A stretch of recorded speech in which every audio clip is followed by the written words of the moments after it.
Mesdames, Messieurs, peuple congolais, quand la France désarçonne l'opposition et la diaspora congolaise, publié par Belgique et paru dans Dark Press et publié par euh, Jean-Claude Berry. Donc cet article, vous pouvez le trouver dans le site Dark Press. C'est le site de Claude Berry. Mesdames, Messieurs, je vais lire cet article qui est important pour l'avenir du Congo-Brazzaville. Parce que là-bas, c'est une question de vie et de mort.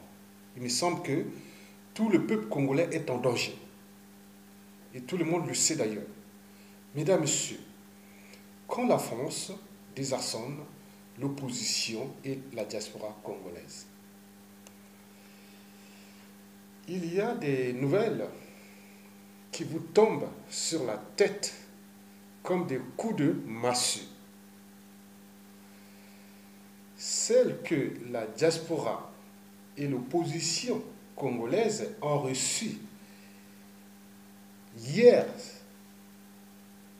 c'est-à-dire au 14 décembre 2017, ressemblent plus à un séisme, un cataclysme pour un peuple qui espérait tant d'une communauté internationale insensible et totalement aux ordres d'une logique protectionniste dictée par la France.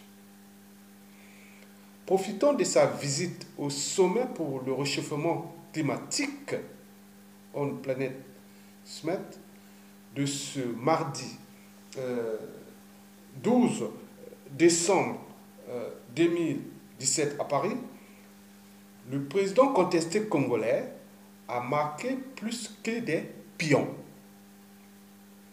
C'est dire que le lobbying entamé depuis des mois par l'ancien président du Fonds monétaire international, en passant par l'ancien premier ministre français Dominique de Villepin, a nettement réchauffé les relations entre le FMI, mais surtout entre la France donneur d'ordre et les dictateurs sanguinaires criminels congolais qui a bénéficié d'un traitement france-africain comme la France sait en faire lorsqu'il s'agit de préserver ses intérêts.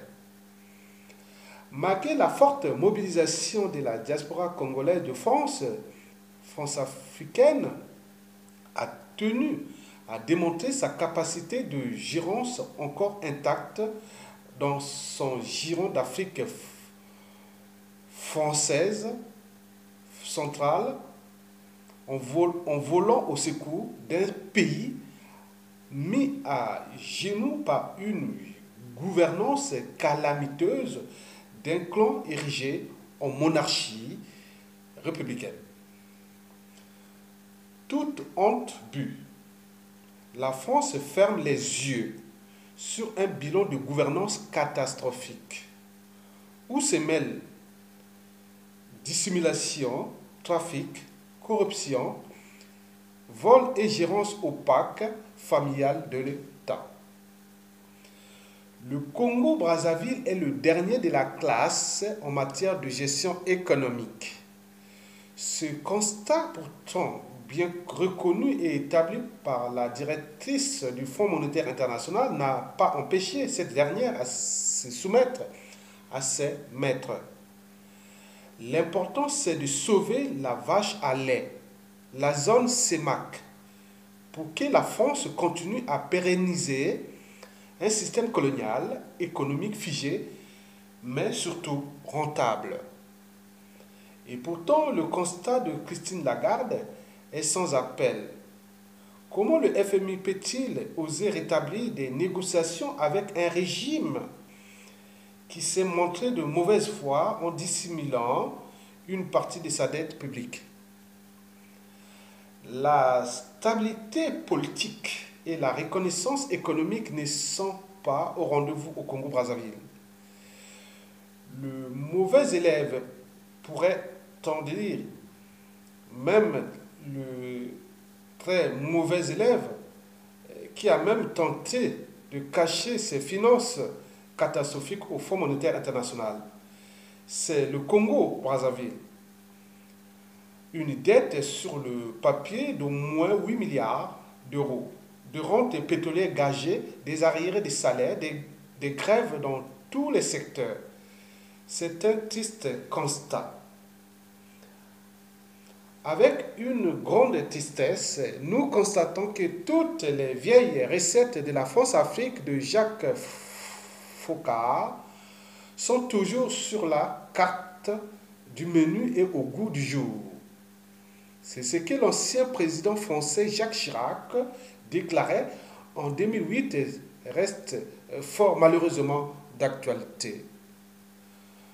En mars 2008, l'ancien président français Jacques Chirac a déclaré « Sans l'Afrique, la France va glisser vers le bas dans le rang de troisième puissance du monde. » Le prédécesseur de Jacques Chirac, François Mitterrand, avait déjà prophétisé en 1957 que sans l'Afrique, la France n'aura pas d'histoire au XXIe siècle. Ce que les Gabonais et les Congolais ont vécu cette semaine n'est pas la mise au goût du jour d'un système maléfique dont la France se sert pour s'offrir et consolider une trésorerie d'environ 500 milliards de dollars chaque année en provenance de l'Afrique et dans les 2/3 de la zone CEMAC. Congo, Gabon, Cameroun, Centrafrique, Tchad, Guinée équatoriale. Comment le Congo présente actuellement, comme le Congo présente actuellement les risques d'implosion et de contagion de mauvaise gestion économique, il est impératif que les baroudeurs de la vieille France-Afrique reprennent du service pour sauver la vache à lait d'une déroute économique préjudiciable aussi à la France. Ainsi, on s'assoit sur les principes sacro-saints de la bonne gouvernance, dont on nous vante-t-on les mérites en Occident. C'est un élément qui détermine cette bonne gouvernance. La bonne gouvernance est donc, pour les pays de la CEMAC, une gouvernance qui se justifie par la prise en compte des intérêts français. L'efficacité ne suffit pas. La transparence et la légitimité sont tout aussi indispensables dès lors qu'elles sont au service d'un système france-africain prédateur. Sassou Nguesso, un bon élève de ce système, a su trouver la faille en usant d'une corruption massive et d'une filière encore active au sein d'une France qui a du mal à couper réellement le cordon ombilical malgré le chapelet de bonnes paroles. Sa réception par Bruno Le Maire, ministre de l'économie et des finances, résulterait de cette logique.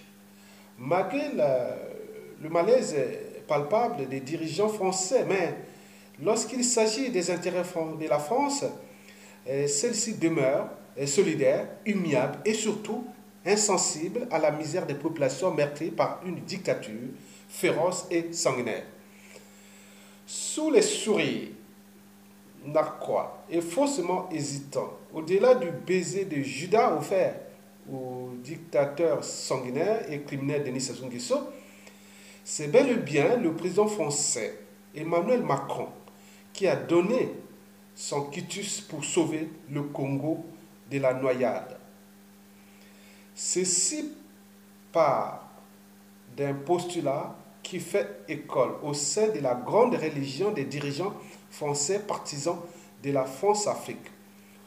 On y suit avec les principes sacro-saints de la bonne gouvernance, de la probité morale et de la démocratie. Soyez rusés, soyez fourbes, soyez malhonnêtes, soyez un démagogue. Vous serez fêté comme un héros, surtout si vous êtes riche et milliardaire. On prétend faussement sauver un pays, mais c'est la remise en selle d'un homme qui a échoué, qui a ruiné le Congo-Brazzaville, qui a bafoué toutes les règles de la gouvernance et de la transparence économique, qui est choisi comme mesure de sauvetage. Ainsi va le paradoxe français. Que ce soit du côté du Fonds monétaire international ou Bruno Le Maire, les discours restent les mêmes. C'est un langage universel au sein de cette France-Afrique. On vous caresse dans le sens du poil, mais on ne se prive pas de vous empoisonner lorsqu'il s'agit de garantir les intérêts français. Emmanuel Macron ne dérogera pas à la règle. En effet, depuis 6 mois, tout est mis en branle pour maintenir Sassou Nguesso au pouvoir jusqu'en 2021. Les services secrets français sont opérationnels sur le sol congolais pour empêcher toute révolte ou toute tentative de coup d'État ou d'où qu'ils viennent visant à renverser le pouvoir dictatorial au Congo-Brazzaville.